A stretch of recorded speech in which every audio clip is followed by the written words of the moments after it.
በስመ አብ ወወልድ ወመንፈስ ቅዱስ አሐዱ አምላክ አሜን። ሰላም ገብርኤል መልአክ ብላኝ ማርያም ዘይረፍ ከመዘኝ ወህዳተ ወአኮ ትሩፈ እግዚአብሔር አበኒ ሲሳይ ልቡና መጽሐፈ ወአፉ የሙሴ ለእመኮነ ጸያፈ ጰራቅሊጦስ አሮን ይኩነን ያፈ። ወደ እመቤታችን የመጣውን የአዲስ ኪዳኑን የምስራች ቅዱሱን ወንጌል አምልጬና አስፍቼ ሳይሆን በጎልዳፋ አንደበቴ እንድናገር መንፈስ ቅዱስ ለእኔ አንደበት ለሁላችንም ደግሞ ሰሚ ጆሮና አስተዋይ ልቦና ይሁነን።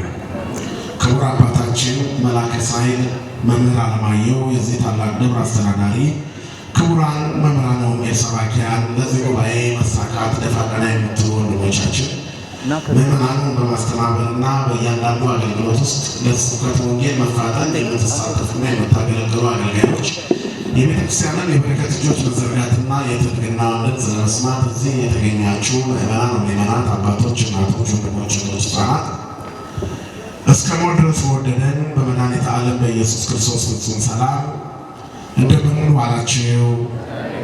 እንደምን ቆያችሁ? እንደምን አመሻችሁ? ለማህበራዊ ሽረት ለመንግስቱ ፍትህ የሌለበት የዘመናት ባለቤት የጨለማችን ብርሃን የሞታችን ትንሣኤና የትንሣኤያችን በኩር ከሞት ወደ ሕይወት ከርሶት ወደ ቅድስና ያሸጋገረን ሞታችንን ሞተ ሕይወትን የሰጠን የደከመ ጉልበታችንን በፍቅሩ ያደሰልን ዘወትር የሚራራልን አባት ድካማችንን አይቶ የሚረዳ እስራታችንን የሚፈታ ስብራታችንን የሚጠግን ፍቅሩ ከእናት ልጅ በላይ ውድ የሆነ መድኃኒተ ዓለም ኢየሱስ ክርስቶስ ስሙ ለዘላለም የተመሰገነ ይሁን። ለዓለም ሕዝብ ሁሉ የተስፋ ምንጭና የድኅነት ማስገኛ የሆነች እግዚአብሔርን የምናይባት የሕይወት መስታወታችን፣ ስለ አምላክ የምንነጋገርባት ቋንቋችን፣ የዕድሜያችን ማስረዘሚያ ቀመር፣ የሕይወታችን ላይ የምሕረት እናት ንግሥት የፍጥረት ሁሉ እመቤት ቅድስተ ቅዱሳን ንጽሕተ ንጹሐን ሳልዕተ ምሕረት አቁራሪተ መዓት እናታችን ድንግል ማርያም ስለ አማላጅነቷ ስለ እናትነቷ ስሟ ለዘላለም የተመሰገነ ይሁን። መላእክት፣ ቅዱሳን፣ ጻድቃን፣ ሰማዕታት ሁሉ እንደየክብራቸውና እንደየሞገሳቸው ክብርና ምስጋና ይድረሳቸው። እንደ እግዚአብሔር ፈቃድ የምንማማርበት የትምህርታችን ርዕስ እግዚአብሔር ያዘጋጃል የሚል ይሆናል። ማን ያዘጋጃል? ወንዶቹ መልሱልኝ እስቲ። ማን ያዘጋጃል? ማን ያዘጋጃል? ሁለቱንም አይደል? እግዚአብሔር በውስጡ ሁላችሁ ያዘጋጃል። በሕይወታችን ውስጥ ማግኘትም ቢሆን ማጣትም ቢሆን መውደቅም ቢሆን መነሳትም ቢሆን መታሰርም ቢሆን መፈታት፣ ረሃብም ቢሆን ጥጋብ፣ ጥማትም ቢሆን እርካታ፣ መልበስም ቢሆን መታረዝ፣ መንጋትም ሆነ መምሸት፣ ማጣትም ሆነ ማግኘት እግዚአብሔር ካለበት ይታለፋል። እግዚአብሔር ከሌለበት ማግኘት በራሱ ኪሳራ ይሆናል። ጥጋብም በሽታ ነው። ረሃብ ብቻ አይደለም ጉዳት። በዚህ ዓለም ላይ ነገሮች ሁሉ ከልክ ሲያልፉ በሽታ ይሆናል። አለመብላት ብቻ አይደለም ሰውን ጉልበቱ እንዲላላ አቅሙ እንዲደክም የሚያደርገው፣ መብላትም ያደክማል። ከልክ ያለፈ ነገር ሁሉ ያደክማል። ከልክ ያለፈ ረሃብ ሰውን አዝለፍልፎ በማጣት እንደሚጥለው ሁሉ ከልክ ያለፈ ጥጋብም ሰውን በፈተና በህመም አዝለፍልፎ ይጥለዋል። ባለጸግነትም ከልክ በላይ ሲሆን አዝለፍልፎ ይጥላል። እውቀትም ከልክ በላይ ሲሆን ያሳብዳል። ሀብትም ከልክ በላይ ሲሆን ይጥላል። ማንኛውም ነገር ከልክ ሲያልፍ ይጥላል። ክርስትና መጠን ነው። መጠን ደግሞ የሚለካው በእኛ ሳይሆን እግዚአብሔር በለካንን መጠን እየኖርን ነው። የተሻለ ከመፈለጋችን የተነሳ ያንንም ሳንጠቀምበት ልንሞት ነው። ሰው እጁ ላይ ያለውን ነገር ሊጠቀምበት ስላልቻለ ወደፊት የሚያገኘውን ነገር ለማግኘት እየገሰገሰ ብዙ ነገሮችን ከጎኑ እየጣለ ሄዷል። ብዙዎቻችን የሥጋ ዘመናችንን ያለፈውን እንደ ካሴት አጠንጥለን ብናዳምጠው ለጸጸት የሚዳርገንና ምነው ባላደረግኩበት የምንላቸው ብዙ ድርጊቶች አከናውነናል። ምነው እዛ ቦታ ላይ በቆምኩ የምንልበትን ዘመን አለ። ስለ ክርስትናም እንደዚህ ነው። በልጅነታችን ከዚህ መቅደስ ተለይተን አናውቅም። እዚህ አጥቢያ አካባቢ ተወልዳችሁ ያደጋችሁ ምዕመናን አባቶችም እናቶችም ለጉልምስናም ለእርግናም የደረሳችሁ ታውቁታላችሁ። ልጆች እያለን ብዙዎቻችን አጥቢያችንን እናጨናንቃለን። በተለይ በወርሃ ፍልሰታ ቤተ መቅደስ ቆሞ የማያስቀድስ ልጅ ካለ በሰፈር ውስጥ እንደ ገለልተኛ ይቆጠራል። ስለዚህ የልጅነት ታሪካችን ማስቀደስና መቁረብ ነበር። የልጅነት ታሪካችን መዘመር ነበር። የልጅነት ታሪካችን ማሸብሸብ ነበር። የልጅነት ታሪካችን አጥብ ገጽ በሁለንታይ በትምህርት መስቀል ብለን ሁለንተናችንን ማማተብ ነበር። አጥብ ብሎ የተማረ አንደበት ዛሬ እግዚአብሔር ሳይ ሆኖ ሊያድር ይችላል። ስናድግ ረስተነዋል። ከፍ ስንል ጥለነዋል። እየጠበቀን ያለው የልጅነታችን አምላክ እንጂ እኛማ ከልጅነት ከቁጣን ቆይተናል። ስናድግ እግዚአብሔር ላይ ያደግን ሰዎች ብዙዎቻችን ነን። እናም ሕይወት እንደ ካሴት ተጠንጥኖ ወደ ኋላ ቢታለፍ ምን ነው ባላደግኩኝ ያሰኛል። አድገን ያመጣነው ነገር የለም። ስጋትና ሕመም፣ ፍርሃትና በሽታ ነው እንጂ። ስለዚህ ሰው ማደጉ በእግዚአብሔር እንዲሆን አሁን እንደገና መመለስ አለበት ማለት ነው። በዓለም ላይ ቴክኖሎጂ የሚባል ነገር የለም ይላሉ ምሁራን። ሰማይ ነው ያለው፣ ክለሳ ነው ያለው ይላሉ። ድሮ ከ60 እና ከ70 ዓመት በፊት የሰራችው ቮልክስዋገን መኪና ዛሬ በብዙ ሚሊዮን ዶላር ልትሸጥ ትችላለች። በዛ ዘመን ባለ ይዘቷን ሳይሆን የዛ ዘመን ይዘቷን ሳትለቅ የዚህ ዘመን ቴክኖሎጂ ተጨምሮበት ነው። እና ቴክኖሎጂ ራሱን እየከለሰ አፕዴት አድርጎ ካሳደገ እኛስ ቤት በኩል ነው ክርስትናውን ራሱን በመከለስ ያሳደግነው ነው። በየትኛው መንገድ ዘመናዊ ይሆናል፣ ሃይማኖት ላይ አይዘመንም። ዓለማችን በቴክኖሎጂ ላይ ያለው ጥበብ እዛው ከሆነ የእኛስ መንፈሳዊነታችን እዛው ቢሆን ኪሳራ ነው አላቀርነት ወይስ ትርፋማነት ነው በረከት? ስለዚህ ሰው ራሱን እየመዘነ በሕይወቱ ላይ እግዚአብሔርን በመደገፍ መጓዝ አለበት እንላለን። እናም እግዚአብሔር መደገፊያችን፣ እግዚአብሔር መከታችን፣ እግዚአብሔር ክብራችን፣ እግዚአብሔር ኃይላችን፣ እግዚአብሔር መከታችን ነው ብለን የምናምን ሰዎች ለማንኛውም አገልግሎት ጥሪ አያስፈልገንም ብዬ አምናለሁ። ይህንን እንድንል ያደረገን ነገር ምንድን ነው? ከእግዚአብሔር ጋር በመኖር በሕይወት ውስጥ በሂደት እያደገ በመጨረሻ ልጁን እስከ መሰዋት ስለደረሰ አንድ ሰው ስለምንማር ነው። ክርስትና በሂደት የሚታደግበት እንጂ በአንድ ጊዜ ለውጥ የለም። ሌላ ሃይማኖት ጋር ብትሄዱ የገባችሁ ቀን ነቢይ አድርጎ ሊሾማችሁ ይችላል። እዚህ ፑልፒቱ ላይ የቆመው ሰውዬ በአይኑ ፊት ከሞላችሁለት፣ በርከት ያለም ገንዘብ ከሰጣችሁት፣ ወይንም ለሱ የተመቸ ነገር ካሳያችሁት ከዛሬ ጀምሮ ቀብቻለሁ ነቢይ ነህ ሊላችሁ ይችላል። ነቢይት ነሽ ቀብቼሻለሁ ሊልሽ ይችላል። እድሜሽን እና ስምሽን አጣርተሽ የማታውቂውን ነቢይ ነሽ ብለሽ ኃላፊያቱን ብቻ ሳይሆን መጻያቱን ታውቂያለሽ ስትባይ በጣም ነው የምትደነግጪው። ሰው ራሱን ሳያውቅ የሰው አውቃለሁ የሚልበት ዘመን ላይ ደርሰናል። በዚህ ምክንያት ዛሬ ሃይማኖት እንደ ኪዮስክ በየቦታው የሚከፈትበት፣ ፖለቲካ ተደግፎ በመስፋፋት ህዝብ የሚዘረፍበት ሆኗል እንጂ ባለበት የረጋ የለም። ባለችበት ረግታ ማንንም ሳትነካ ስትቃጠል ራሷን እያደሰች እየሰራች እያስተካከለች ምዕመናን እየለወጠች ሕይወት እየሰጠች ለገነትና ለመንግሥተ ሰማያት የሚያበቁ ቅዱሳንን ማምረት ያላቆመች ባለችበት ቦታ ኋላ ቀር ናት እያላት ብዙዎችን ዘመናዊ ያደረገች ኦርቶዶክስ ተዋሕዶ ናት። ክብርና ምስጋና ለአምላካችን ይሁን።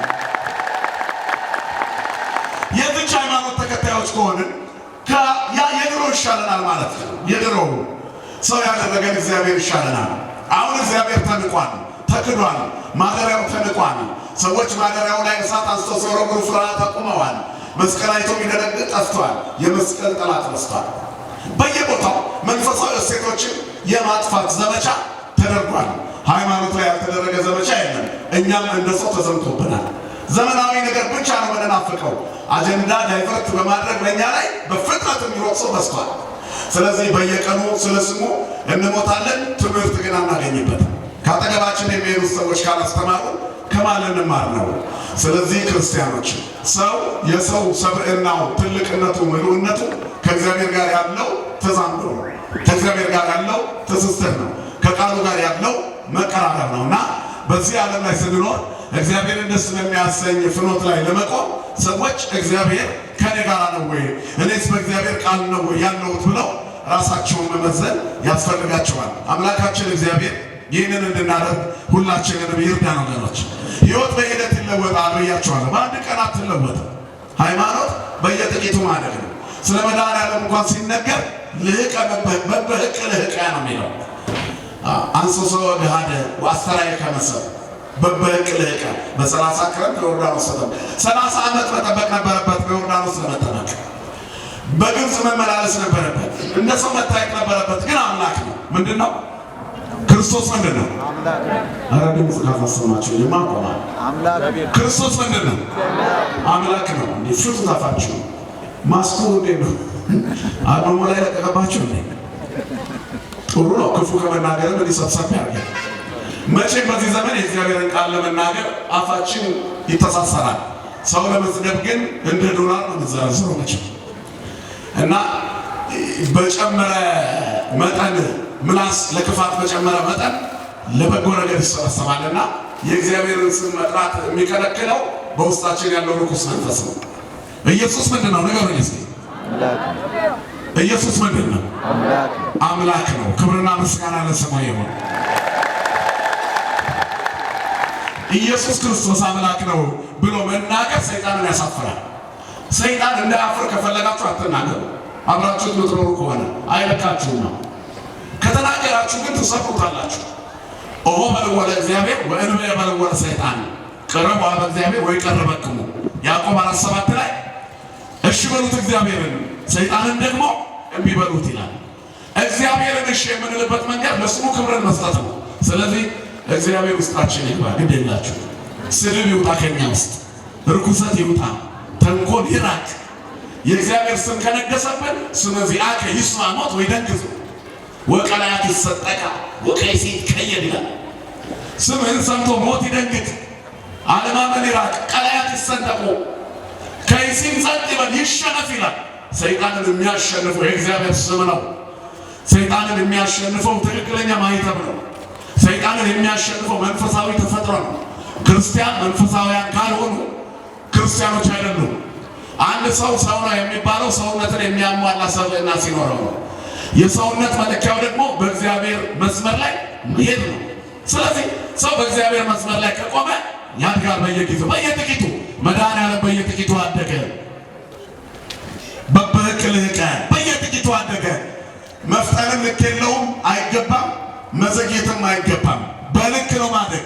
ክርስትና በልክ ማደግ ነው። በእግዚአብሔር ልክ፣ እግዚአብሔር በሚፈቅደው ልክ ማደግ፣ እግዚአብሔር በሰራልን ልክ ማደግ ነው። ስለዚህ በሂደት ነው የሚታደገው ነው። በአንድ ጊዜ ጳጳስ አይኮንም።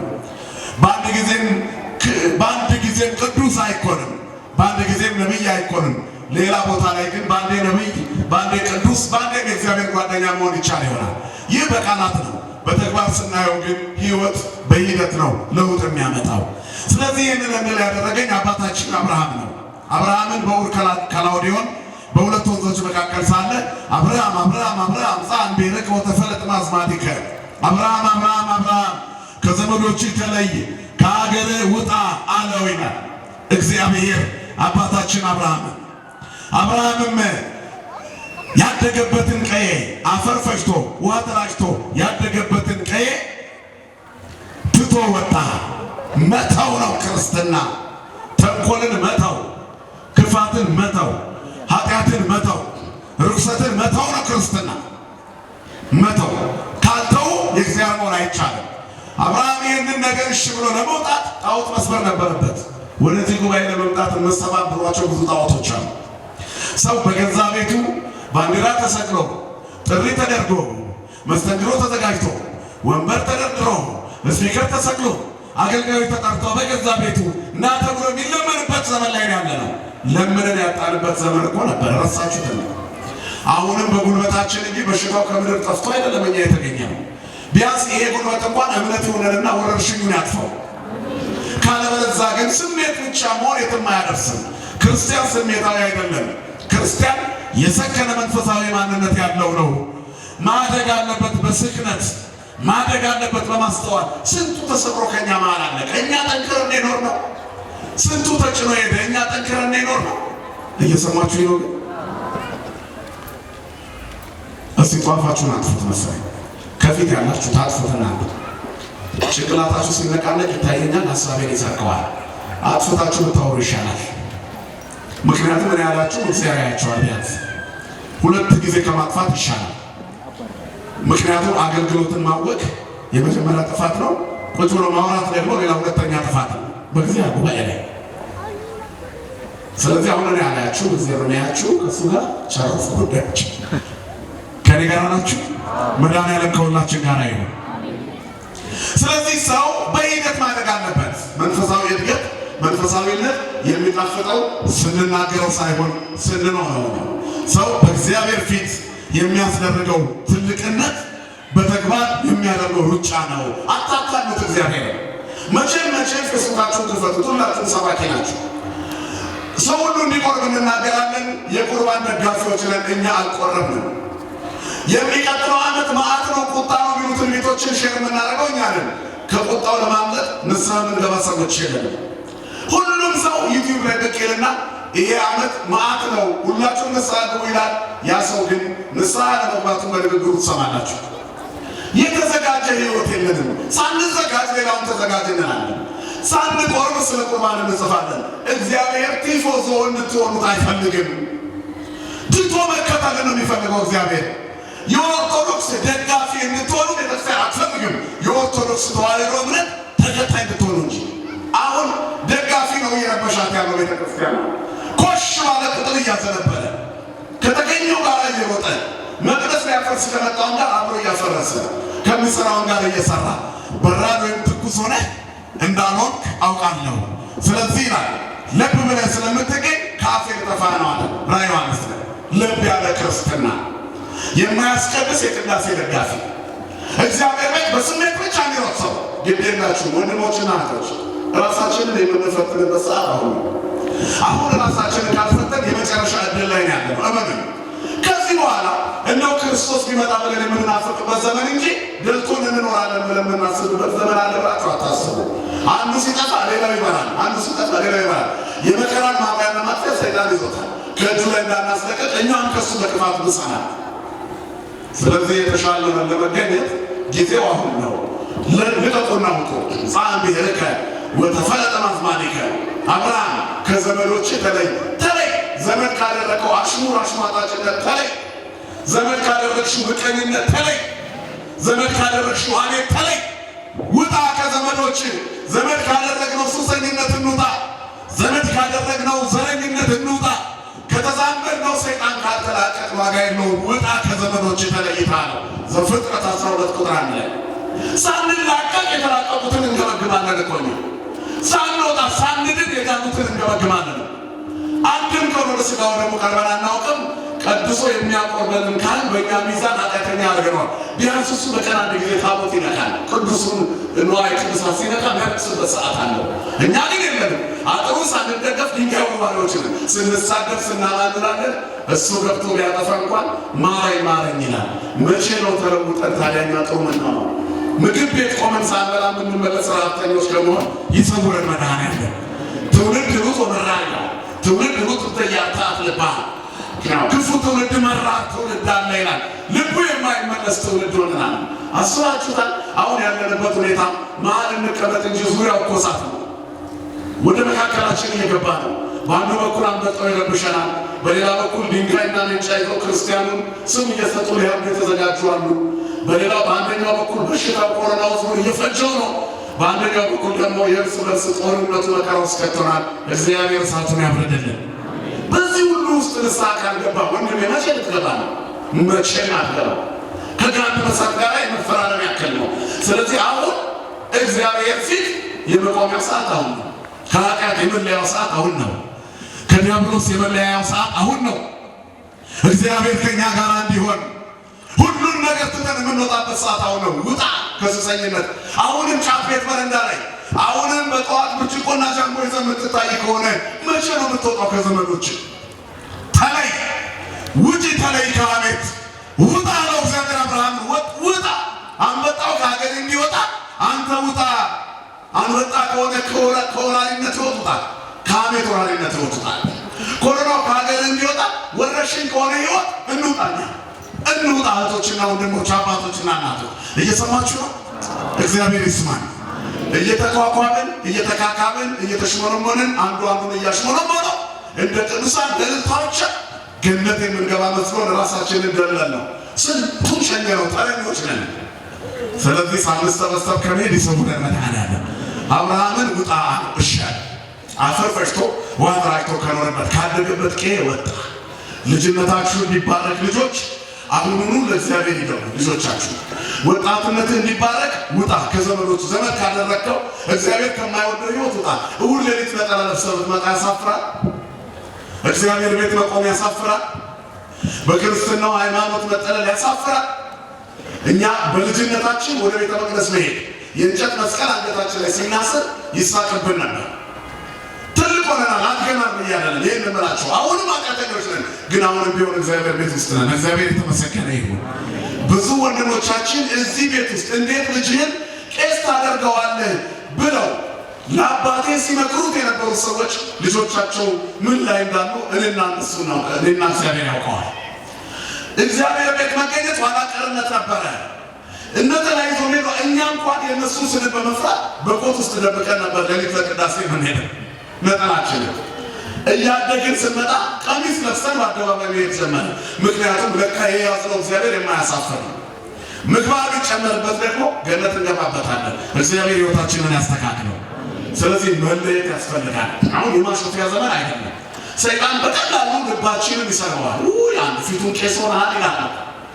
ሁለት ጊዜ ገዳም ከመጣ ጓደኛ ላይ አድሮ ነው የሚጠብቅ። አንተ ሰው ልትመነኩስ ነው እንደ ገዳም አበዛ ይላል። ገና ሁለት ጊዜ መሄድ ዓመቱን ሙሉ ሄደ ነው እግዚአብሔር ይቅርታውን ባደረገልን። አያችሁ ስትራመዱ የሚሰብራችሁ እንቅፋት መንገድ ላይ አለ። ዞር በሉት እንቅፋቱ በልቦ ለእግዚአብሔር እሺ በል። እንቅፋት ለሆነ ሰይጣን እምቢ በል። አሽሙረኛ ለሆነ ሰይጣን እምቢ በል። ውጣ ጻም ብሔረከ ከሀገር ውጣ ወተፈለጥ ማጥማሪክ ከተመዶች ተለይ። ሀገር የተባለው የምንኖርበት ህይወት ነው። ዘመን የተባለው የያዝናቸው እኩያት ፍቶታት፣ ክፉ ምኞትና ኃጢአት፣ ዘረኝነትና ተንኮል፣ ምቀኝነትና ክፋት። አሁን በዚህ ጦርነት ጊዜ ስለ ፍቅር ነው የምንጽፈው፣ ስለ ጥላቻ፣ ስለ ዘር ነው የምንጽፈው፣ ስለ አንድነት አስባችሁታል? ጥሩ ክርስቲያኖች ከሆንን ታቦተ ጽዮንን ሰላም አሳድርልን ያስፈልጋል። ዓለም ሁሉ ሊያገኛት ምናፍቃት ታቦት በሆነ ነገር ምክንያት የመቅደሷ ጉልላት በቦምብ እንዳይመታ፣ በዛ የሚገኙ ቅርሶቻችን እንዲጠበቁ፣ ካህናትና ምዕመናኖቻችን በሰላም እንዲጠበቁ፣ እግዚአብሔር የመጣውን ጦርነት በሰላም እንዲያሳልፍልን ጸልየን እናውቃለን ወይስ ከሌ መታ ጁንታው ተመታ ከሌ ተመታ ምንድነው? ወይስ እግዚአብሔር ወይ ይሄ ነገር አቁመው ወንድማማቾች መካከል ያለ ችግር ነው፣ እነዛንም እሺ ታዛዦች ያደርጋቸው፣ መንግስትንም ሰከን ያርገው፣ ህግ እንዲከበር መንፈሳዊ መሪ ሆነ እግዚአብሔር በኢትዮጵያ ላይ ንገስ በሉት። እግዚአብሔር ይንገስ በኢትዮጵያ ላይ። አንዱን እሳት ሳታጠፋ ሌላ የሚደራረብባትን ሀገር እግዚአብሔር ይጠብቃት። እኛ ስላልወጣን ነው መዓቱ የበዛበት። ትከሻችን ምን ያህል ሰፊ ነው። ይህ ዘመን ሲያልፍ በጊኔስ ቡክ ላይ የምንጻፈው እኛ ነን። የመከራ መቻያ አቅማችን ምን ያህል ጠንካራ እንደሆነ በብዙ መከራ ውስጥ የሬሳ ክምር አይተን ሳንጨርስ የጦርነት አዋጅ አውጀናል። ቀብር ሳንጨርስ ከበሽታው ሳንላቀቅ ሌላ አንበጣ ደግሞ ታዞብናል። ይህ ሁሉ መከራ የመጣው ሰው ፊቱ ወደ እግዚአብሔር ስላልመለሰ ብቻ ነው። ኢትዮጵያ ለእግዚአብሔር የምስጢር ሀገር ናት አሉ አቡነ ጎርጎርዮስ። በረከታቸው ይደርብን። የምስጢር ሀገሩ ስለሆነች ኖረች እንጂ እኛ ላይ እየደረሰብን ካለው ከአራቱ አንዱ እንኳ የደረሰባቸው ሀገሮች ምን ያህል እንደተበተኑ ታውቃላችሁ። እኛ ግን አልፈረስንም አለን። ከመሃል እስከ ዳር እየተመዘበር መቅደሳችን ላይ ጥይት እየተተኮሰ አለን። እግዚአብሔር የተመሰገነ ይሁን። የሚያስችል አምላክ እንዲህ ካኖረን ተለውጠን ሰላም እናምጣ። ለሀገር ሰላም እኛ ነን ያለነው። ለሀገሪቱ ሰላም እንዲመጣ አንድ ሰው እንዳይሞት፣ ሁለት ባለማይተሞች መዋጋት እንዲያቆሙ፣ የእግዚአብሔር ሀገር ኢትዮጵያ የጦርነት እሳቱ እንዲበርድላት ልንጸልይ ያስፈልጋል። እግዚአብሔር ሰላሙን ያምጣልን። ስለዚህ ይህንን ለማድረግ ምቀኝነት፣ ዘረኝነት፣ ክፋትና ተንኮል ካለበት ዓለም መለየት ነው። ከዚህ ካልወጣ አንተ ጦርነቱን ትወዷለህ። እከሌን ጭንቅላቱን አፈረሰው ብለታል ደስ ሊል ይችላል። ያንተም ጭንቅላት ተራ ጠብቆ ይፈርሳል። የተራ ጉዳይ ነው እንጂ የማይሞት የለም። ኑሰት ዘይሃይ ወይራ ያለሞት ሕያው ነው የሚኖር ሞትን የማይቀምስ ማን ነው ይላል። እኛ በመንፈሳዊ ጥግ ቆመን ሰላምን መናፈቅ አለብን። መንግስት ደግሞ በመንግስትነቱ ጥግ ቆሞ ህግ የማስከበር ስራውን ይሰራ ይሆናል። ስራው ግን ጨቅላና ምስኪኖቹን እንዳይጎዳ አግባብ ባለው መንገድ እንዲያልቅ ቤተክርስቲያን መጸለይ አለባት። ከዚህ ውስጥ ወጥተን እኛም ጉዟችን ሰላማዊ እንዲሆን ወንድም ለወንድሙ ይጸልይ። እግዚአብሔር ክብርና ምስጋናን የተጎናጸፈ አምላክ ለሀገራችን ሰላሙን ያጎናጽፋት። አብርሃም ወጣ፣ ተለይቶ ወጣ፣ እሺ ብሎ ወጣ፣ ከኖረበት ዓለም ወጣ። ሲወጣ ግን ያደረገው ነገር አለ። የሚመካበትን ጣዖት ሰብሯል። ጣዖቱን ካልሰበርክ እግዚአብሔር አንተን አይሰማል።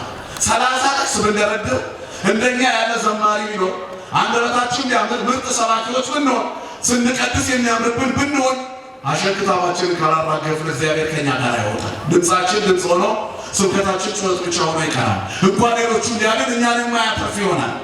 ስለዚህ አገልግሎታችን የእግዚአብሔርን ልብ የሚነካው ባልተበከለ ሰብዕና ሆነን ስንጸልይ ነው። ወንድሞችና እህቶች፣ አባቶችና እናቶች ጊዜው እግዚአብሔር ፊት መንበርከኪያ እንጂ የምንስቅበት ሰዓት እንኳ አይደለም። ተፋፍረናል።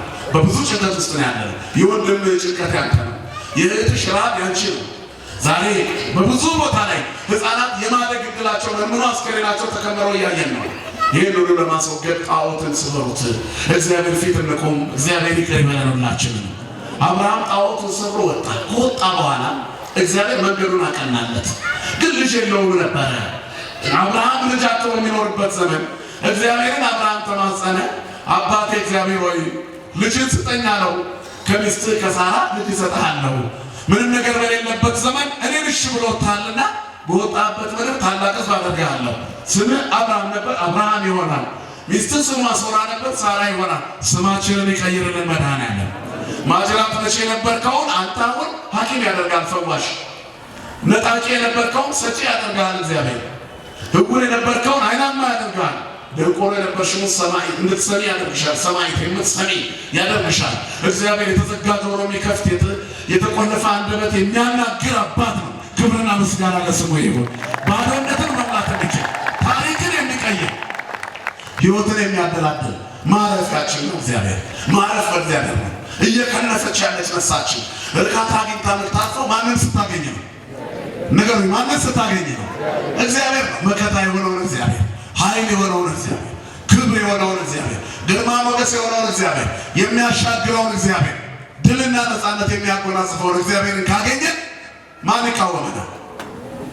ወንድሞቼ ማን ይቃወመናል? ማን? ትጠራጠራላችሁ? እግዚአብሔር ከኛ ጋር ከሆነ ማን ይቃወመናል ይላል ሮሜ 8:33። እግዚአብሔር ከኛ ጋር ከሆነ ማን ይቃወም? ማንም። ተቃውሞ የበዛብን እግዚአብሔር ከኛ ጋር ስላልሆነ ነው ማለት። ስለዚህ የሚቃወሙንን ሁሉ ሰብሮ የሚጥል እግዚአብሔር የሚያስጥሩ ነው። አብርሃም እግዚአብሔርን ስለያዘ ለእኔ ምን ትሰጠኛለህ አለው። ልጅን እሰጥሃለሁ አለው። የሳራ ድንኳን ውስጥ ሥላሴ ተገኙ። ምግባቸውን በልተው የአብርሃምን ቤት በልጅ ባርከው ሄዱ። ከዚያ በኋላ የአብርሃም ድንኳን የሥላሴ መኖሪያ ናትና የሥላሴ በረከት ይዛ ኖረች። በኪሩቤል ትከሻ ላይ የሚቀመጥ እግዚአብሔር አብርሃም ቤት መጥቶ ቁርበት ላይ ቁጭ አለ። አይንቅም። ድሃ ቤት ገብቶ ይበላል እግዚአብሔር። እግዚአብሔር እኔና እናንተ ቤት ለመምጣት የኑሮ ደረጃችንን አይነካም፣ የልባችንን ንጽህና እንጂ። ለሱ ያለንን ንጽህና እግዚአብሔር ለንጹሃን ቅርብ ነው። የቤተክርስቲያናችን ጸሎት ንጹሃን የሆኑ ይብሉት ይላል። እግዚአብሔርን እኮ ነው። ከሰማያት የወረደውን የሕይወት እንጀራ ንጹህ የሆነ ይብላው ይላል። ንጽህና የተባለው አንደኛ የእምነት ንጽህና ነው። ይሄ ያድነኛል፣ እግዚአብሔር መከታዬ፣ አለኝታዬ፣ ኃይሌ ነው ያለ ይብላ። የሚጠራጠር አይብላ ነው ዋናው መልእክቴ ነው። ሁለተኛው በዚህ ዓለም ላይ ያለ ኃጢአት መኖር አይቻልምና ንስሐ የገባ ይብላ ነው። በደልኩ፣ አጠፋው፣ ደክም ያለው የሚል እንዲበረታ ከሥጋው ይቀበል። ዘኮነ ንጹሐ ይንሣ ቁርባን ወዘኢኮነ ኢይንሣ። ንጹህ የሆነ ከዚህ ቁርባን ይቀበል። ከሰማያት የወረደ የሕይወት እንጀራ ኢየሱስ ክርስቶስ የድንግል ማርያም ልጅ አነ ውእቱ ውስተ ሕይወት ዘወረደም ሰማያት ዘበላ ሥጋዬ ወሰተ ደሜ በሕይወት ዘላለም።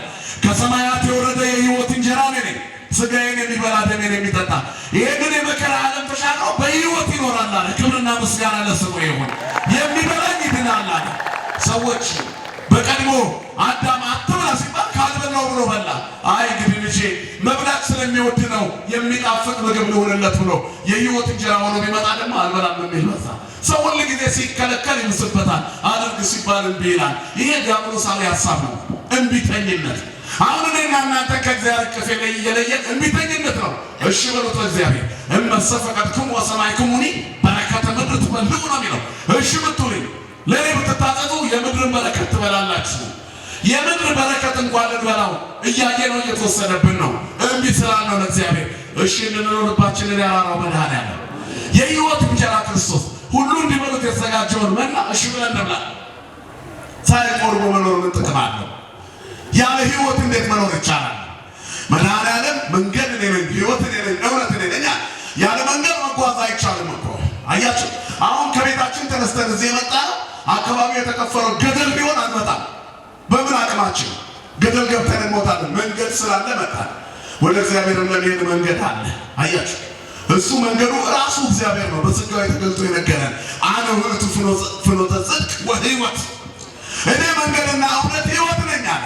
ያለ መንገድ መሄድ አይቻልም። እግዚአብሔር ከጨለማ ወደ ብርሃን ያመጣን እግዚአብሔር፣ የጨፈገገውን ፊት የሚያፈካ እግዚአብሔር፣ የተሰበረውን ጉልበት የሚጠግን እግዚአብሔር፣ የተቆረጠውን የሚቀጥል ብዙ እኮ የተረሱ ሰዎች አሉ በዚህ ሰዓት። እግዚአብሔር ግን አለ ከነሱ ጋር። በራቸውን ዘግተው መኖራቸውን የረሳናቸው በትምህርት መኖር አብረውን ያሳለፉ ሰዎች ድንገት ከስተው ጠቁረው ከሰውበታቸው ለስናያቸው እከሌት እኮ ነኝ እከሌ ነኝ ሲሉን ጭንቅላታችን ይዛለን። ያችን የመሰለች አበባ ልጅ ምን ሆና ነው? እኛ ረስተናታል። እግዚአብሔር ግን አይረሳም። አንዳንድ ሰው በሽታ የጠናበት ልጁን ይረሳዋል እኮ። ዳዊት እንደ ብላቴና ስለተቆጠረ አባቱ እሴይ 7 ልጆች አሳልፎ እነ አሚናዳብን እነ ላሜን እነ ኤልያብን አሳለፈ። እነሱን ሁሉ አሳልፎ መጨረሻ ላይ ልጅ የለም ሲሉት ኧረ የለኝም ግን አንድ ትንሽ ብላቴና አለ እሱም በጎች ይጠብቃል አይመረጥም ብሎ ነው። ንዑሳነ ማህበየ ወኦሪዛ በቤተ አቡያ ወርኢ አባጋቡያ አሃዌ ሰሰናያን ወልሂቃን ወኢሰምረ ቦሙ እግዚአብሔር ምኑ ነገሮ ለእግዚአብሔር። እኔ ትንሽ ብላቴና ነበርኩ በአባቴ ቤት፣ አባቴ የረሳኝ የአባቴን በጎች የምጠብቅ። ወንድሞቼ አሃዌ ሰሰናያን ወልሂቃን በጣም የሚያማምሩ ውብ ናቸው። ከኤልያብ ውበት ይልቅ የዳዊት ትንሽነት በእግዚአብሔር ፊት ንጹህ ነበር። ክብርና ምስጋና ለአምላካችን። የማይልቅ እግዚአብሔር ነው። አያችሁ፣ ስለማይልቅ እግዚአብሔር ዳዊትን መረጠው። ከኤልያብ ጋር አለመሳሰልን በውበት ማን ነገረው? ራሱ እግዚአብሔር መረጠኝ አለ። ራሱ እግዚአብሔር አየኝ አለ። እግዚአብሔር ያያቸው ሰዎች አሉ። እኛ አደባባይ ላይ ቁጭ ብለን የለንም እኮ። አንድ ቤተክርስቲያን ውስጥ 12 ዓመት ዘበኛ ሆኖ ድንገት ሌላ ሃይማኖት ቀየራሉ። ደሞዝ ሲጨምሩለት ሌላ ሃይማኖት ሄደ ሰውዬው። 12 ዓመት ሙሉ ቅዳሴ ሰምቷል። ማህሌቱን ሲያዳምጥ ቆይቷል። ወንጌል ሲሰበክ ቆሟል። እየጠበቀ በዛው ይሰማል። ግን ሄደ። ከዛፎቹ የማይሻል ሰው። ዛፎቹ ተነቅለው አሉ። ከዛፍ በታች ከመሆን ይሰውረን መድኃኒዓለም። አያችሁ ምን ዋጋ ነው በድናችን ቢቆም? ብዙ ዓመት አስቀድሰሃል። ብዙ ዓመት ጉባኤ ሞልተሃል። ከዛ ምን ሆና የሰባኪ ገምጋሚ ውይል ሲያስተምር ጎበዝ ነው። የኛው ልጅ መቼስ እንስማውና እንሂድ ትንሽ ሰምተን ከደበረን እንወጣለን ብሎ የሚወጡ ልጆች አሉ። እግዚአብሔር ከደበራቸው ሊወጡ በኮልታፋው የሚናገር በጎልዳፋው እግዚአብሔር ይናገራል፣ ይችልበታል። በኮልታፋው ሙሴ በእረኛው ሙሴ ፈርዖንን አጥቅቶ ባህር የከፈለው የኛ ጌታ እግዚአብሔር ነው። ክብርና ምስጋና ለስሙ ይሁን። በትንሾች ላይ ይሰራል እግዚአብሔር። እግዚአብሔር ለክብሩ የተጠቀመባቸው ሰዎች ብዙዎቹ ከዝቅተኛ የኑሮ ደረጃ የተነሱ ናቸው። አይልቅም እግዚአብሔር። የማይልቅ የማይጠላ እግዚአብሔር ታማኝ አባት እኮ ነው። እመቤታችን እንኳን ድሃ ቤት ነበረች፣ የመረጣት እግዚአብሔር ነው። ለሰው የማይታይ ለማን ይታያል? እግዚአብሔር ልብን ያያል፣ ሰው ፊትን ያያል። ይሄንን ነው ያለው። እግዚአብሔር ይፈትን ልቦ ክልያተ። እግዚአብሔር ልብና ኩላሊትን ይመረምራል አለ። ሰብእሰ ይሬኢ ገጸ፣ ሰው ፊትን ያያል። እግዚአብሔር ግን እግዚአብሔር እስተ ይሬኢ ልበ ነው። ልብን ያያል እግዚአብሔር። ሕፃኑ ብላቴና እስራኤልን እንደሚመራ እግዚአብሔር ልቡን አይቷል። ልብህን ይልህ መድኃኒዓለም ንጹህ ያደርግልን። ልባችን ንጹህ ከሆነ እግዚአብሔር ከእኛ ጋር አለ። አያችሁ እመቤታችን እንኳን ከድሃ ቤት የተወለደችው የነገስታት ቤት ነበር የመልአክ ብስራት የተጠበቀው። እሱ ግን በቤተልሔም በትንሽ በገሊላ አውራጃ በናዝሬት መንደር ትንሽ መንደር ውስጥ አንዲት ገሊላዊት ብላቴና እንድታቅፈው ፈቀደ። ንስቲት ወለቶም ለነዳያን ጾረተከ ገሊላዊት አቀፈተከ ነፍሳ ቀደስከ ወስጋሃ አንጻይከ ወአጽናይካ ወይደንገጸት ብከ ይላል አባታችን አባ ያዕቆብ ዘስሩግ በቅዳሴው ላይ። አንዲት ትንሽ የድሃ ልጅ ብላቴና አቀፈች። እግዚአብሔርን እኮ ሰማይና ምድር የማይወስኑትን የድሃ ልጅ ማርያም አቀፈችው። ንስቲት ወለቶም ለነዳያን አንዲት ሴት ትንሽ ሴት ወለቶም ለነዳያን የችግረኞች የድሆች እናት የድሆች ልጅ አቀፈች። የድሃ ልጅ አቀፈች። ገሊላዊቷ ተሸከመች። ነፍሷን ቀድሰ ስጋዋን አንጽሐት። ስጋዋን ያለው ቀደሳም ከርሰም ማለት ከእናቷ ማኅፀን የተቀደሰች ናት። ስሟ ለዘላለም የተመሰገነ ይሁን። መርገመ ስጋ መርገመ ነፍስ የሌለባት ድህነተ ስጋ ድህነተ ነፍስ የምታስገኝ ማርያም እናታችን የአምላካችን እናት የድሃ እናት የእግዚአብሔር እናት ሆነች። ስሟ ለዘላለም የተመሰገነ ይሁን። አሁን የኛ የድሆች እናት ሆነች። አያችሁ የድሃ ልጅ የእግዚአብሔር እናት ሆነች። ቀጥሎ ደግሞ የድሆች እናት ሆነች። በመንፈስ ድሆች የሆኑ ብፁዓን ናቸው፣ እግዚአብሔር የነሱ ነው። እግዚአብሔር አምላካቸው ያጠግባቸዋል። ብፁዓን ነዳያን ነው የሚለው። ብፁዓን ነዳያን ናቸው። ነዳያን ድሆች ብፁዓን ናቸው ይላል ማቴዎስ ወንጌል ምዕራፍ 5። ብፁዓን ናቸው የእግዚአብሔር ልጆች ይባላሉና። አያት ድህነት የተባለው ቁሳቁስ አይደለም። ምን ጥቅም አለው ቁሳቁስ ቢከመር? ሀብታቸውን ከምረው ጨው የሌለው እየበሉ ውሃ የሚል ኑሮ የሚኖሩ ስንት አሉ መሰላችሁ? የገንዘብ ክምችት የጣፈጠውን የላመውን እንዳይሆኑ የከለከላቸው። እኛ የእነሱን ሕይወት እንመኛለን። ያገኘነውን እየበላን ሐኪም ይሄን አትብሉ ብሉ ያላልን ጨጓራችን ንጹሕ የሆነ እንዳገኘን እየተመገብን እንድንኖር እግዚአብሔር ይርዳን ሁላችንን። እኛ ግን ያለንበትን አናውቅም። ቅድም ብያቸዋለሁ። ሰው ያለበትን ቦታ ስለሚጠላው ሳይኖር ይሞታል። ሳንኖር የምንሞተው እኔ አሁን ሰው ነኝ እያልክ ነው። ኧረ ሙሉ ሰው ነህ። ንስሐ ስትገባ ደግሞ መንፈሳዊ ሰው ትሆናለህ። ለእግዚአብሔር የተመቸ ትሆናለህ።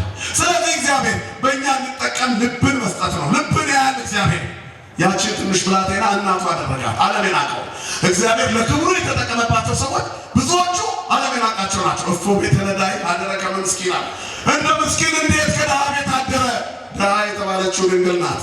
ዓለምን ባለጸጋ አደረገች። ወንዱን ልጅ ወልዳ ሲኦልን ባዶ ገነትን ሙሉ አደረገች። በእንተ ሔዋን ተአዝወ ኆኅተ ገነት በእንተ ማርያም ድንግል ተርኅወ ለነ ዳግመ። ስለ ሔዋን የገነት ደጅ ተዘግቶ ነበር። ያቺ የድሃዋ ልጅ ድንግል ማርያም ገነትን አስከፈተችልን። ከፈለነ ንብላ ዕፀ ሕይወት፣ ከዕፀ ሕይወት እንድንበላ አደረን ይላል። በድንግል ማርያም ከዕፀ ሕይወት በላን። በድንግል ማርያም ገነት ገባን። በድሃዋ ልጅ ቁሳቁስ አትቁጠሩ። ያለኝ ይበቃኛል ብለህ ራስህን ለእግዚአብሔር ስጥ። ያለ እግዚአብሔር ቤትህን ሙሉ ያደርጋል። በኪሩቤል ትከሻ የሚቀመጥ እግዚአብሔር አብርሃም ቤት ገብቶ መደብ ላይ ቁጭ አለ። ድሃ አይንቅም፣ ቸር አባት ነው። አይንቅሽም፣ ቸር አባት ነው። ከመቅደሱ አትለይ፣ ቸር ነው፣ አይንቅም። ለድሆች ስንሆን ብዙዎችን ባለጠጎች እናደርጋለን አለ። ሁለተኛ ቆሮንቶስ 6 አንዳች የሌለን ስንሆን ሁሉ የኛ ምንም ነገር ሳይዙ የሁሉ ባለቤት ለመሆን እግዚአብሔርን መታመን ያስፈልጋል። ስለዚህ ሰው በሁሉ ነገር እግዚአብሔር ላይ መደገፍ እንዳለበት ነው የዚህ ትምህርት ዓላማ። እግዚአብሔርን የተደገፈ ያንሳል። አሁን ዓለም በመከራ ውስጥ ነው ያለችው። ኢትዮጵያ ደግሞ የመከራ መከራ ጨምራለች። እናልፈዋለን። ማንን ከያዘ መውጫውን ማን ያዘጋጃልና? እግዚአብሔር መውጫ አለው። እግዚአብሔር በወጀብ መካከል መንገድ አለው ይላል መጽሐፍ። በአውሎና በወጀብ መካከል በአውላላ ሜዳ የሕዝቡ ምሽግ ነው። በተንጣለለው የኤርትራ ባህር መካከል የውሃ ግድግዳ ቆሞ ያሳለፈው ማን ነው? እግዚአብሔር። ለእኛም ያለፍንበት የውሃ ግድግዳ አለ። ያ የውሃ ግድግዳ ከጠላት ይጠብቀናል። የውሃው ግድግዳ መሻገር የአዲስ ኪዳን ልጅነት ጥምቀት ነው። ተጠምቆ ሰው እንዴት ይሰጋል? ተጠምቆ ሰው ጥምቀቱን ሲያልፈው የግብፅን ልማድ ለምን ይዛችሁ አለፋችሁ? እስራኤል የግብፅን ልማድ ይዘው ስለተሻገሩ እዛ ሆነው ስለ ግብፅ እያሰቡ በበረሃ ውስጥ ይመቱ ነበር። በመቅሰፍ እባብ ይነድፋቸው ነበር። እንደገና ያመለኩት ጣዖት ተቀልጦ ተሰጥቷቸው ጠጥተው ሰውነታቸው ተሰነጣጥቆ ፈርሰዋል። በደዌ እየተመቱ ይቀጡ ነበረ። ምክንያቱም የእግዚአብሔርን መና ስለሚሰጥ ግብፃዊ ስሜት ስላላቸው ተሻግረው እንዳተሻገረውን ከአሕዛብ ያልተለየ ኑሮ የምትኖር ወንድሜ አስበው ውስጥ አልተሻገርክም ማለት ነው። ግን በልጅነት ተሻግራ፣ ነገር ግን ነፍስ ገና ያለችው ሲኦል ውስጥ ነው። ሲኦላዊ ሕይወት ውስጥ እንዴት በሃይማኖት እኛን የማይመስሉ ሰዎች በእምነት ጠንክረው ይበልጡናል። ትክክለኛ ሃይማኖት ውስጥ ነው ያለሁት ብለህ ግን የእነሱን ጫት ትበላለህ። የእነሱ ሺሻ ላይ ግን አጣምረህ ቁጭ ብላለህ። የእነሱን እብደት ታብዳለህ። ከዚህ ይሰውረን መድኃኒዓለም። ውጣ፣ በቃ ተለይ። ምክንያቱም አንተ ከዚህ በኋላ መቅደሱ ተቃጥሎበት የሚያለቅስና የሚያነባ እግዚኦ እያለ አዲስ መቅደስ የሚሰራ የታቦት ስራ ያለብህ ነህ። ሐሙስ ሲደርስ ጥሪ አትፈልግ። ከሌ የሚባል መምህር ይመጣል አትበል። አጥቢያ እዚህ ከሆነ በጊዜናና ወንበር ደርድር ጥረግ። እግዚአብሔር ቤትህን መከራ ይጠርግልሃል። ናና እዚህ ቤት መቅደሱን አስተካክል። የአንተ ቤት ያስተካክላል። የአንተ ሕይወት ይስተካከላል። እኔ ሁል ጊዜ ደስ የሚል እንጦጦ ኪዳነ ምሕረት አርባ ሁል ጊዜ ሄደው ቤተ መቅደሱን የሚያጸዱ ልጆች አውቃሉ። ምንጣፉን አውጥተው አጥበው አራግፈው በረንዳውን ዙሪያውን አውደ ምሕረቱን ዙሪያው ያጥባሉ፣ ይጠርጋሉ፣ ይወረውራሉ። እህቶቻችን ናቸው። እነዛ ልጆች በነፍስ ብቻ አይደለም በስጋም ትልቅ በረከት ሲያገኙ እናያለን በዓይኖቻችን። እግዚአብሔር ሲጎበኝ ይታያል። በአንተም ላይ ይታይ። ፍቀድለት እና የሩፋኤል መቅደስ የተላላጠውን አስፋልት እንዴት አድርጌ ላሳምረው ብለህ አስብ። መቅደሱ እንዴት ይመር፣ አውደ ምሕረቱ ምዕመናን ደስ ብሏቸው እንዴት ይቀመጡ፣ ባለቤቱን እስኪ። ከዛ የሌላ አካባቢ ሰው አቤቱ ሩፋኤል ያሉት ወጣቶች መንፈሳዊነታቸው ሲያስቀና ብሎ መጥተው ግጥም ይበሉ። ነፍስ አተረፍክ ማለት ገነት ትገባለህ። ሌላ ተጨማሪ በረከት አስያዝክ ማለት ነው። አየህ፣ ብትወድቅ እንኳን የሚያነሳ ሌላ ሰው አለ። በአንተ ምክንያት የመጣ ሰው ይጸልይልሃል። ምክንያቱም ለአንተ የሚያስብ አንድ ሰው ይላል በቤተክርስቲያናችን ትርጓሜ፣ እንደ ራሱ የሚወደው ከራሱ በላይ የሚወደውና ንቆ አጥቅቶ የሚወዳቸው 3 ወዳጆች ነበሩት። መጀመሪያ ከራሱ በላይ የሚወደው፣ ሁለተኛው እንደ ራሱ የሚወደው፣ ሶስተኛው ንቆ የሚያቀርበው ሰው። የመጀመሪያው ምንድን ነው ብያቸዋል? ከራሱ በላይ ሁለተኛውስ እንደራሱ ሶስተኛውስ ንቆ አጥቅቶ ምንም የሌለው ምስኪን ነው። አንድ ቀን ንጉሥ ጥሪ ደብዳቤ ላኩለት። ደነገጠ። ይህንን ደብዳቤ ይዤ ንጉሱ ጋር ለመሄድ ብሎ ከራሱ በላይ የሚወደው ሰው አማከረው። ሲያማክረው ቤቱ ሄዶ እኔ ንጉሥ ከዚህ በፊት ከኔ ጋር አይግባቡም፣ ተጠራው ብሎ ያማከረኝም ሰው የለም፣ ነገር ግን መሄድ ካልቀረ እኔ ዘንድ መጥተሃልና እስከ ቤት ድረስ እንኳን የምትሄደው ከይህንን ጋቢ ልበስ ብሎ ነጭ ጋቢ ሰጠው ይላል። ጋቢውን ለብሶ ወደ ቤቱ ሄደ። ቁጭ ያለና ወዳጅ ሲያስብ ሁለተኛ ወዳጁ ትዝ አለው። የትኛው ወዳጁ? እንደራሱ የሚወደው ወዳጁ። እንደራሱ የሚወደውን ወዳጁን ፍለጋ ሄዶ አገኘውና ንጉሥ እኮ ጠሩኛል፣ ወይኔ ንጉሥ ጠሩ፣ ወይኔ ንጉሥ ጠሩ እያለ እያስተዛዘነ እያለቀሰ እስከ ቤቱ ሸኝቶ ተመለሰ። ከዚህ በላይ ማድረግ የለኝም አለ። እግዚአብሔር ያውጣህ እንግዲህ ንጉሥ ጠርተውሃል፣ ምን ሊያረጉብን ነው አላውቅም አለ።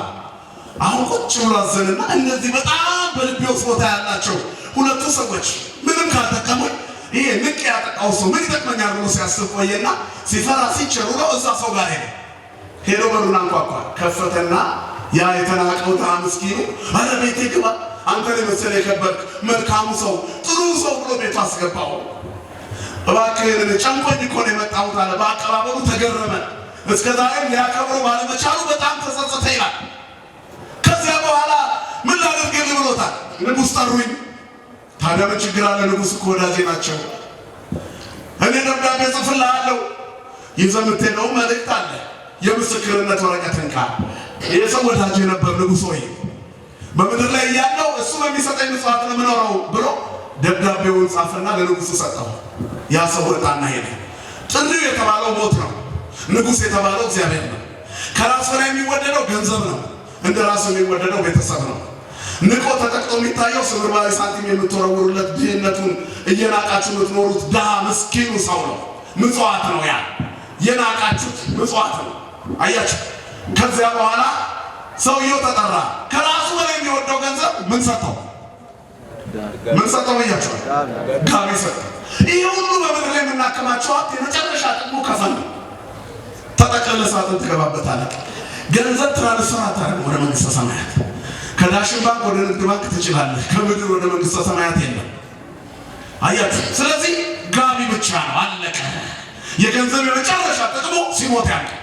እንደ ራሱ የሚወደው ቤተሰቡ ነው። እያለቀሰ ምን አደረገው? ቤተሰብ አቅሙ ስንሞት እስከ መቃብር ሸኝቶ ይመለሳል። አብሮን ይሞታል እንዴ? አለቀ። ንቆ አጥቅቶ የሚያስበው ምንድን ነው? ምጽዋት ነው። እንደ ተራ ነገር የሚወረውራት ሳንቲም፣ እንደ ተራ ነገር የሚመግባቸው ድሆች ምን አደረጉለት? መንግሥተ ሰማያት ሆኑለት። ክብርና ምስጋና ለአምላካችን ይሁን። በትንሽ ነገር እግዚአብሔር ሊያጠፋን ብዙ ትዕግስት አለው። ሊያጸድቀን ጥቂት ነገር ብቻ ይፈልጋል ከኛ። በላይ ሰብ በጥልኙ አዳነ። የድንግል ማርያም ልጅ ተጨምሩበት። አሁን በምድር ሚዛን ልክ አይደለም ትላላችሁ። እንዴት ያን ሁሉ መጥቶ እግዚአብሔር መሐሪ ነው። ሊምር ትንሽ ይፈልጋል። ለሚወዱኝ እስከ 1000 ትውልድ ይላል። ለሚጠሉኝ ግን መቅሰፍቴን እስከ 4 ትውልድ። አያችሁ። ለመቅሰፍት 4 ትውልድ ብቻ ነው እግዚአብሔር የሚቀጣው። በዘመነ ብሉይ ነው። ለፍቅርስ ለበረከትስ 1000 ትውልድ። ክብርና ምስጋና ለስሙ ይሁን። እስከ 1000 ትውልድ፣ እስከ 1000 ትውልድ የሚምር አባት የእኛን ጽድቅ ቅድስና አሁን የምንኖረው በቅዱሳን አባቶቻችን በረከት ነው። ሀብት አከማችተውልናል እነሱ። ንጹሕ ስንዴ ኦርቶዶክሳዊ ሃይማኖት በቤተ ክርስቲያን ጎተራነት አስቀምጠው ከረሃብ ጠበቁ። የአባቶቻችንን ጥፍጣፊ በረከት ስላለ እንደ ሊቢያና እንደ የመን እንደ ሶሪያና እንደ ሌሎች አገራት ሳንፈርሳለን። ክብርና ምስጋና ለስሙ ይሁን። እግዚአብሔር ስላለ አሁንም ከዚህ የምንወጣበትን መንገድ ማን ያዘጋጃል? ወገኖች ተውና ውጣ ከኃጢአት፣ ተይና ውጭ ከኃጢአት። ከዓለም ስለመለየት አስቡ። አሁን እግዚአብሔር የሚሸት መዓዛ ይኖረን። በቃ ይበቃል። ወረት ነው። ከዓለም ያገኘነው ጥቅም የለም እኮ። ዓለም ሀብት ሲኖር ገንዘብ ሲኖር ምቀኛ ናት፣ በሽተኛ ታደርጋለች። ዶክተር ጋር ስትሄድ ምግብ መርጦ ይነግራል።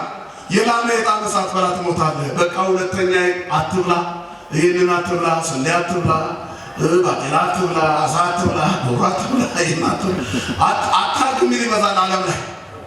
አያቸው። እግዚአብሔር ደግሞ ባርኮ ሰጥቶ ምንም ብትበላ ይስማማል። ሆድህን ያንበጣ ወዲያ ያደርግልሃል። ታውቃላችሁ ያንበጣ ሆድ ሲባል ሰምታችኋል? ሰምታችኋል?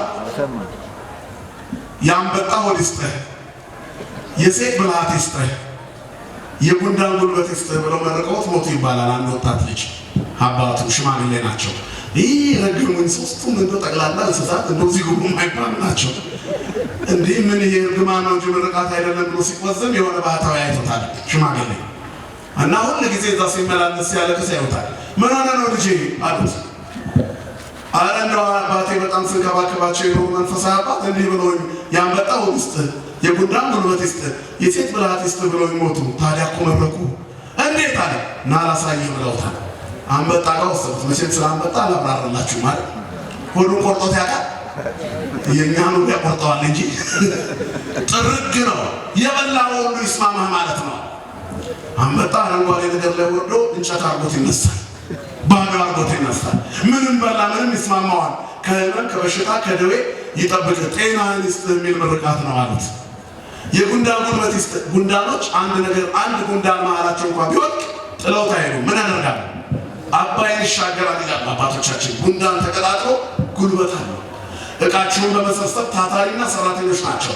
አትድከም፣ ታታሪ ሁን፣ ጉልበትህን እግዚአብሔር ያጠንክረው፣ ጎልማሳነትህን እንደ ንስር ያድሰው ነው የመረቁህ አለው። የሴት ብልሃት ይስጠኝ፣ ይህንን ትችዋለሁ። አይበቃችሁ ከራላችሁ አጭታለሁ ያሉት አዎ ብሏቸዋል። የት ናት ያለችው ልጅቷ? እዚህ ማዶ ቅርብ ነች። እስኪ ዝም ብለን ሄደን አሁን እንደው ዛሬ ሚካኤል አይደል? አዎ እስቲ እንግዲህ ሚካኤል ቅራሪ ካለ ብዬ ዝም ብዬ እንግባ አሉ። እዛ ደርሰዋል። ቤተሰቡ ተቀበላቸው። ደስ ብሏቸዋል። ልጅቷ ሰረቅ እያደረገች ታያለች። ከዛ ይችና ነገር ይዘሽ ላይ እንጂ ብለዋታል። በገጠር ገች የሚባል ነገር አለ፣ ትንንሽ ማሰሮ እና ውስኪ እንደማውረድ ነው ይባላል በዘመናዊ ቋንቋ። ሲመጣ ለሚመጣው እንግዳ ሚካኤል ከሆነ የሚካኤል ይወጣለታል። የገጠር ሰዎች በደንብ ታውቁታላችሁ። ከዛ ሂድና አግዛት ብለውታል። ሄዶ ሊያግዛት አጠገቧ ጋር ሲደርስ ደንግጣ ጮኻለች። አላየችውም ነበር። ምን ሆንሽ ልምጣንዴ ሲሏት እናቷ አይ አይደለም የሚካኤልን ገቻ አነሳለሁ ብዬ የገብርኤልን አነሳዋለች ይባላል። ሌላ ችግር ሊፈጠር ነዋ። አያችሁ ሁሌ ይሄ ምንድን ነው? ብልሃት ነው። እና ሴቶቹ ለበጎ ነገር ተጠቀሙበት። ብልጥ አልተባለም፣ ብልሃት ነው። እና ሁል ጊዜ በመንፈሳዊ ህይወት ውስጥ አባቶቻችን ከኖርን ከእግዚአብሔር ጋር የበላነው ያንበጣ ወር ያደርግልናል። ይስማማናል ነው ያንበጣ ወር ይስጠን መድኃኒዓለም ይስማማል። ስለዚህ ሰው በዚህ ዓለም ላይ በልቶ ጠግቦ የሚኖረው ነገር ምንም የለውም። የሚያረካ ህይወት የለም ምድር ላይ። ተውና ተሰብሰብ ወንድሜ፣ ይበቃል። ወደ እግዚአብሔር ተሰብሰብ። ያኔ እግዚአብሔር ሳይንቅ ቤት ይገባል። በኪሩቤል ትከሻ የሚቀመጥ አብርሃም ቤት ገባ። አብርሃም ቤት ገብቶ ልጅ ሰጠው። ልጁ ይስሐቅ ተወለደ፣ አደገ። ድክ ማለት ሲጀምር እግዚአብሔር ይስሐቅን ስጠኝ አለ። አብርሃም አለው እግዚአብሔር ዘፍጥረት 22 ላይ እነሆኝ አለ። የምትወደውን አንድ ልጅን ይዘን የማሳይ ተራራ ላይ ወስደህ ሰዋልኝ አለ። አንድ ልጅ የድንኳኑ ጌጥ፣ የቤቱ ውበት፣ ቤት ውስጥ የተወለዱት ሁሉ የሚናጠቁት ድምፁ ከዛ የሚሰማ እንደ ፊሽካ የሚጮህ እንደ ዜማ የሚቆረቆር ድምፅ ያለው የይስሐቅ ጉሮሮ በቢላዋ ታርዶ ጸጥ ሊል ነው። አብርሃም ይህን መሸከም መቻል ከባድ ነው። ክርስትና በሂደት ያድጋል ያልኳቸው ነው። አብርሃምን ከዘመዶች ተለይቶት ከወጣ በኋላ የጌራራ ንጉሥ አግኝቶት ሳራና አብርሃም እዚያ ወደ ጌራራ ምድር ሲደርሱ በዚያ የነበረው አቤሜሌክ የተባለው ንጉሥ አያትና ወደዳት ይላል። ሳራ ምን አላት ለሳራ? አብርሃም በአንቺ ምክንያት እንዳይገለኝ ሚስቱ ናት ብሎ ይህን ገድሎ አንቺን እንዳያገባሽ እህቴ ናት በይ፣ እህቴ ናት እላለሁ፣ ወንድሜ ነው በይ፣ እንደፈለጉ ያርጉሽ ነው መልእክቱ። ልባ እንዲህ እግዚአብሔር ውጣ ያለው ሰው ፈርቶ ይህንን ተናግሮ እግዚአብሔር ግን ለአቤሜሌክ በሕልም ተገለጠና ነብይ ነው ስላንተ ይጸልያል፣ በዚህ ሰው ሚስት ላይ አንዳች ነገር አታድርግ ብሎታል። አብርሃም 2 ጊዜ ነው እህቴ ነች እያለ የተናገረው። ሌላ ቦታ በነበረበት ቦታ የጌራራ የመጀመሪያው ንጉሥ አቤሜሌክ ነው። ሁለተኛው ደግሞ የጌራራ ንጉሥ ከርቀት ተመልክቶ ሲጫወቱ አያቸውና እህቴ ነች ትላለህ። አገሩ ሁሉ እሷን አጭቶ ነበር። እርሱ በራስ ሊጋደል ነበር። ይህችን መሰለች ቆንጆ ሚስት ይዘን በል ከሀገራችን በሰላም ሂድ ብሎ በብዙ ከብት ሸኘው ይላል። እግዚአብሔር ጠባቂያችን ነው፣ ስሙ የተመሰገነ ይሁን። አሁን አብርሃም ሳራን እህቴ ናት ያለ አብርሃም በእምነት አድጎ ልጁን ሊያድግ ነው። ስታድግ ነው ትሰጣለህ፣ ልጅህንም ራስህንም ትሰጣለህ። የማን ስለሆንክ ነው አንተ? የማን ስለሆንሽ አንቺ? እግዚአብሔር ከኛ ጋር ይሁን። ሰው የእግዚአብሔር ሲሆን ሁሉን ይሰጣል። አያችሁ፣ ሁለንተናው ክርስትና በሂደት ነው የሚታደገው ያልኳችሁ ይሄ። ጴጥሮስ አላውቀውም ሰውየውን ብሎ ነበር። በአትክልቱ አጠገብ በጌቴሴማኒ ጌታችን መድኃኒታችን ኢየሱስ ክርስቶስን ሊወስዱ ሲሉ ስላንቀላፋ በሊቀ ካህናቱ ግቢ እሳት እየሞቀ ሰውየውን አላውቀውም አለ። ባህር ላይ ያራመደውን አምላክ ሰውየውን አለ። ጌታ ዞር ብሎ ሊያየው ልቡ ደነገጠ። ካለቀሰና ከተጸጸተ በኋላ ግን ጴጥሮስ ወአመሰልህ ባዕድ ያቀንተከው የወሰደከ አለ ይፈቀድከ ብሎታል። ባደግ ጊዜ አንተ ወደማትወደው ትሄዳለህ፣ ባዕድ ያስታጥቅሃል ብሎታል ለጴጥሮስ። ሞትን የሚፈራ ጴጥሮስ፣ ሞትን ፈርቶ ክርስቶስን አላውቀውም ያለ ጴጥሮስ ስለ ክርስቶስ መስቀል ተሸክሞ ቁልቁል ስቀሉኝ አለ። ስታድግ እንዲህ አድርጋችሁ ግደሉኝ ብለህ ፕሮጀክት ትቀርጻለህ ራስህ። ምክንያቱም በሞት መንገድ ላይ ማን ካንተ ጋር ስላለ ወፍናው ይሁን ለሞት እግዚአብሔር ሳታድግ አትውጣ፣ አትቀጭ ነው። አትቀጩ፣ በልጅነታችን አንቀጭ። በእምነት እንደገ እግዚአብሔር ሰዎች እንሁን። ይሄ መቅደስ ለኛ ይጥረን እንጂ ወንጌል አለ ሲባል ሰው ይሻማ እንጂ እግዚአብሔር በረከትን ስጠን። የሰማርያዊቷ ሴት በውሃ ጉድጓድ አጠገብ ከጥሩ ምንጭ ጠጣች። ማነው ጥሩ ምንጭ? ክርስቶስ ነው፣ የሕይወት ውሃ ምንጭ። ወደ እኔ የሚመጣውን አለ አፍላገማ የሕይወት ዘይውዝም ከሆዱ የውሃ ምንጭ የሕይወት ምንጭ ይፈሳል ብሏል መድኃኒዓለም። ክብርና ምስጋና ለስሙ ይሁን። ከሆድ የሕይወት ውሃ ምንጭ ይፈልቃል። እግዚአብሔርን ስታገኙ ስትቆርቢ የሕይወት ውሃ ምንጭ ከሆድሽ ይፈልቃል። የክርስቲያን ቤት የቆራቢ ቤት እኮ መድኃኒት ቤት ነው እናንተ። የቆራቢ እጅ እኮ የታመመ ሰው ቢነካ ይድናል እኮ። የእምነታችን ማነስ እኮ ነው በሽታውን ያመጣው። የኛ ቋቅም እንዲህ ሆነን እኮ በአባቶቻችን በረከትን ጥፍጣፊው ስላልጠፋ መዓዛው ስላልጠፋ ጤናው ስላልተለየ ይሄው ችቦ መስለን ቁጭ ብለናል። አሁንም ዓለም ድጋሚ ሸዳውን እየሆነ ነው፣ ሎክዳውን እየሆነ ነው። በሽታው ከመብዛቱ የተነሳ ምዕራባውያን እንደገና መቆለፍ ጀምረዋል እና አሜሪካ እንደገና መቆለፍ ጀምረዋል። እኛ የቆለፍነውም እንደ ቀልድ ነው፣ ስንከፍተውም አልታወቀንም። በዚህ ሁሉ ግን እግዚአብሔርን መጎብኘት አስተናዋል። በየትኛው በኩል ይታረቀን መድኃኒዓለም። ስለዚህ መለየት ያስፈልጋል፣ ለእግዚአብሔር መሰጠት። አረ እግዚአብሔር ያውቅልኛል በሉ። በራሳችን የምንሰራው ነገር የለንም። መስጠት የሚችል ማድረግ የሚችል ማን ብቻ ነው ወገኖች? እንዲህ አይነት ጉባኤ በዓለም ላይ ያለው እኛ ሀገር ብቻ ነው። እኛ ሀገር ብቻ ይህንን ያዘጋጀ እግዚአብሔር ነው። አቁሞታል። ሁሉን ነገር ተቆጣጥሮ ይዞታል። አገሪቷ የሬሳ ክምር በሆነች ነበር እንደተነገረው ከሆነ። ሌላው ዓለም እንዲህ ቢሰበሰብ ቀባሪ ይጠፋ ነበር። እኛ እግዚአብሔር ይመስገን እንደውም የበሽታ ከመጣ የሌላ በሽታ ሞት በጣም ቀንሷል ይላሉ የሚያጠኑት ሰዎች። አንድ ሚዲያ ላይ እንደውም የሬሳ ሳጥን ሻጮች የሚገዛን አጣን ነው። ለካ እናንተ አንዳንድ ቦታ ኪሳራ ደስ ይላል። ኮምፕሌን አቀረቡ። በቃ ምንም የሚገዛ ሰው የለም፣ ሳጥን ዋጋ ቀንሷል። ሞት ቀንሷል እኮ ነው መልእክቱ። እግዚአብሔር የተመሰገነ ይሁን። ሞት ቀንሷል። እኛ በዘረኝነት የሞትነው በዛን በበሽታ ከምንሞተው ይልቅ እግዚአብሔር ሰላሙን ያምጣልን ለሁላችን። ስለዚህ እግዚአብሔርን ከያዘ ሰው ሁሉ ይሆናል። መሰጠት ያስፈልጋል። መሰጠት እስከ መጨረሻ መሰጠት። ጴጥሮስ ተሰጠ።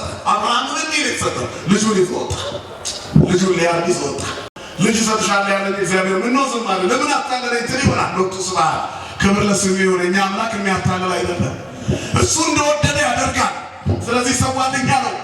አብርሃምም ልጅ የሶስት ቀን መንገድ ተጓዘ ይላል። የአብርሃም 3 ቀን የመከራ መንገድ አስቡት። ልጁን ሊያርድ ሲል ጉልበቱ የዛን አብርሃም አቅሙ የደከመ ልጁን ከመውደዱ የተነሳ ልጁ ከተወለደ በኋላ ጡት ባስጣለበት ቀን የሰርግ ያልደግሶ ነበር። ለምን መሰላችሁ? አሁን አርጅቻለሁ፣ ልጅ ያገኘሁት በ100 ዓመቴ ነው። ከዚህ በኋላ ሰርጉን አላይም። ስለዚህ የሰርግ ያህል ደግስ ብሎ ልጁ ጡት በጣለበት ቀን ደግሶ ነበር። እግዚአብሔር ግን አብርሃምን ይስሐቅን ከወለደ በኋላ 75 ዓመት አኑሮት ይስሐቅ መንታ ልጆች ወልዶ አብርሃም የሞተው ያዕቆብን አቅፎ ነው። ክብርና ምስጋና ለስሙ ይሁን። የልጅ ልጁን አቅፎ አያት የልጅ ልጆችን ታያለህ ይላል እኮ እግዚአብሔር በረከት ካደረገልህ የልጅ ልጆችን ታያለህ። እድሜ እንዲሰጥህ ዳዊትህን ያዝ፣ ጸሎትህን ጸልይ። ያን ጊዜ መኖርን ሳትፈልገው በበረከት ትኖረዋለህ። ነፍስ ታጠፋለህ። እማትጠቅም ከሆነ ግን ኖረን ሙት ነህ፣ ሞተን ሙት ነህ። ስለዚህ ኖረን ሙት ከመሆን መድኃኒዓለም ይጠብቃል።